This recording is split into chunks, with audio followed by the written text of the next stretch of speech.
तो hello what's up guys, कैसे हो आप सब लोग। आई होप आप सब बड़े होगे। तो यार सबसे पहले आज मैं आप लोगों के लिए बहुत ही ज्यादा स्पेशल वीडियो लेके आया हूँ। क्यों मैं ये चीज क्यों कह रहा हूँ, क्योंकि फर्स्ट सेमेस्टर वालों का जो रिजल्ट था वो रिलीज हो चुका है। एंड बहुत बच्चों को मैं देख रहा था कमेंट सेक्शन में, बहुत बच्चों को अपना रिजल्ट ही समझ नहीं आ रहा था। और ये NQ की जो प्रॉब्लम थी वो यूनिवर्सिटी से आई थी।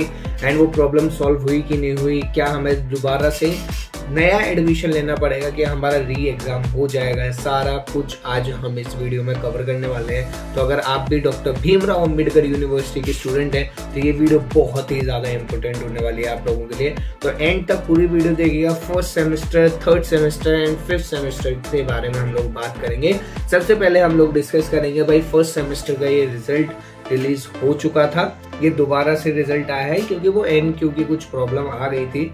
तो हम लोग बात करेंगे भाई, एक मेरे पास स्टूडेंट का रिजल्ट आया हुआ है, बैचलर ऑफ साइंस का स्टूडेंट है फर्स्ट सेमेस्टर में। तो जो इनका सेमेस्टर एग्जामिनेशन था अगस्त 2023 में अभी हुआ था, उसका रिजल्ट ये डिक्लेयर हुआ है। इस बंदे का नाम है भाई उदित शर्मा, फादर्स नेम राम मोहन शर्मा। ये सब हम बात नहीं करेंगे, हम लोग डायरेक्ट पॉइंट पे आएंगे। पॉइंट ये है कि भाई आप लोगों को ये जो दिख रहा है रिजल्ट, आप लोगों को सबसे पहले मैं आपको नीचे ले जाके और दिखा देता हूँ। ये आपका जो रिजल्ट है वो एकदम क्रेडिट स्कोर्स में आया है, बिकॉज क्योंकि आप लोगों का न्यू एजुकेशन पॉलिसी इम्प्लीमेंट हो चुकी है, जिसके अंदर आप लोगों की पूरी जो क्रेडिट स्कोर सिस्टम था, मैंने आपको एडमिशन के टाइम पे ही बता दिया था, आप लोगों का क्रेडिट स्कोर काम करने वाला है, ठीक है ना। तो चलिए स्टार्ट करते हैं रिजल्ट को एनालाइज करना। और रिजल्ट को एनालाइज करते हैं, हम लोग बताते हैं कि ये बच्चा पास होगा या फेल होगा। यार आपके रिजल्ट पे ऐसा कुछ देखने के लिए मिलता है, तो क्या आप पास हैं या फेल हैं। तो सबसे पहले मैं आपको बता देता हूँ, इनके पास जो सब्जेक्ट हैं जूलॉजी, 2 जूलॉजी हैं जो मेन सब्जेक्ट्स हैं, और बोटॉनी भी है। देखिए जैसे कि मैं आपको बताता हूँ, जूलॉजी 2 टाइप के इनके पास, सेंट्रोलॉजीज और जेनेटिक्स इन्फेक्शन डिजीजेस, जिसमें इनका क्रेडिट स्कोर 4 है। ये grade awarded fail, grade awarded, ये सारा कुछ मैं समझाऊंगा। पहले तो आप ये चीज समझ लो कि इनके पास सब्जेक्ट कितने हैं। इनके पास टोटल है 6 सब्जेक्ट हैं, जिसमें से ये जो फर्स्ट सेकंड एंड थर्ड आपका है, ये फर्स्ट सेकंड एंड थर्ड जो ये सब्जेक्ट है, ये आप लोगों के मेन DCA सब्जेक्ट्स होते हैं। ये आपका माइनर होता है, वोकेशनल होता है और को करिकुलम होता है, जो कि आपका अंडर आता है BSc, SC एंड GE के अंदर।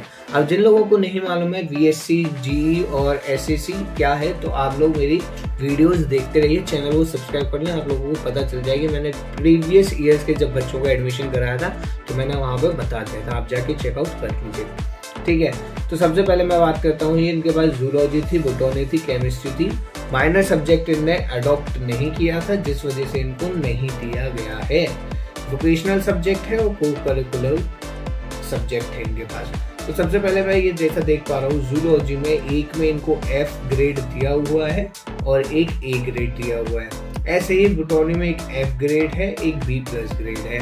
ऐसे ही केमिस्ट्री में एक में B है, एक में A है, ठीक है। साथ में हम क्रेडिट स्कोर्स की भी बात कर लेते हैं, 4 2 4 2 4 2, ठीक है ना। ऐसे करके इनको डिवाइड किया गया है। अब इन क्रेडिट स्कोर की जो टोटल वैल्यूएशन होती है वो 10 में से होती है। एंड जो आपका दूसरा वाला प्रैक्टिकल वाला, अगर हम इसको बोले जो दूसरा जूलॉजी है, उसकी क्रेडिट स्कोरिंग जो होती है आप लोगों की 5 में से होती है, ठीक है ना। और बाकी अगर हम लोग बात करें, जो माइनर सब्जेक्ट इन्हें अडॉप्ट नहीं किया है तो इसको लेके हम लोग बात नहीं करेंगे। बट जिन लोगों के पास भी माइनर सब्जेक्ट्स हैं, उनका ये याद रखेगा, डिपेंडिंग करता है कि आपका माइनर सब्जेक्ट कौन सा है।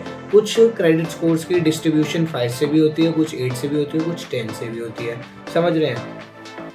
अब हम लोग बात कर लेते हैं वोकेशनल सब्जेक्ट की। जैसे कि इनको 5 में से 3 अडॉप्ट किया गया है, तो इनका वोकेशनल में laboratory warden and quality attendant का जो पेपर था, उसमें इनको A ग्रेड दिया गया है। एंड इसमें देखिए जो ये NQ की प्रॉब्लम है, ये बहुत, मैं कह रहा हूँ मोस्ट ऑफ द स्टूडेंट्स के पास NQ की प्रॉब्लम देखने के लिए मिली है। अब NQ है क्या, हम लोग थोड़ा सा नीचे आके समझ लेते हैं NQ है क्या। NQ है नॉट क्वालिफाइड, मतलब आप लोग वो एग्जामिनेशन में क्वालिफाइड ही नहीं कर पाए हो, भले ही आपने एग्जाम दिया हो या नहीं दिया हो। अगर नहीं दिया होता तो अकॉर्डिंग टू मी इस पे ER आ जाता है, या कोई और अलग से डेफिनेशन अगर इसमें दी गई होगी तो हम लोग देख लेते हैं। नहीं दी गई है। तो हाँ, ये दी है ना, ए बी एब्सेंट आ जाता है, ठीक है ना। बट आप इसमें एब्सेंट नहीं थे आपने पेपर दिया है और आपका क्वाली क्यू अगर भी आता तो क्वालिफाइड माना जाता है, समझ रहे हो। तो आप लोगों को इतना भी नहीं लेके आए हो कि आप उसमें रिजल्ट में क्वालिफाइड कर पाओ। अब हम लोग इसके एवरेज में देख लेते हैं कि जैसे कि ये रिजल्ट स्टेटस फेल दे दिया है, तो इसका मतलब इस बच्चे को कर दिया गया है फेल, ठीक है ना। अब इसका प्रोसेस क्या होने वाला है, अब ये बच्चा क्या करेगा। जैसा कि हम देख पा रहे हैं, जो इनका ग्रेड स्कोर है वो 2 में F मिला हुआ है, जूलॉजी बोटनी। टोटल इनके पास 5 सब्जेक्ट्स हैं। अब 5 सब्जेक्ट्स में से करिकुलर जो न्यू एजुकेशन पॉलिसी है वो ये बोलती है मिनिमम आपको 3 में पास होना ही होना पड़ेगा।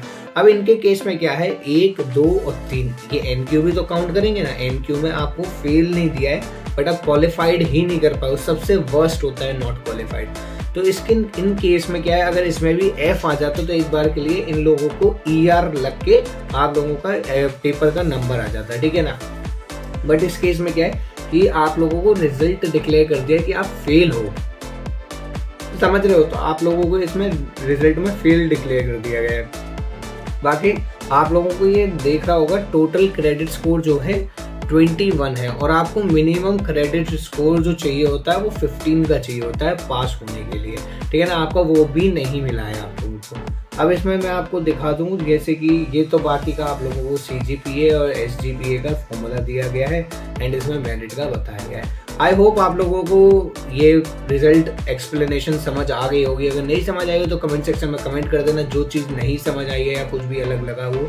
एंड वीडियो पसंद आई तो वीडियो लाइक कर देना, चैनल को सब्सक्राइब कर देना और ये वीडियो ज़्यादा से ज़्यादा स्टूडेंट्स के पास शेयर कर दो ताकि उन लोगों को चीज़ें समझ में आ सकें। Thank you so much for watching. मिलते हैं नेक्स्ट वीडियो में। Good bye, see you, Tata.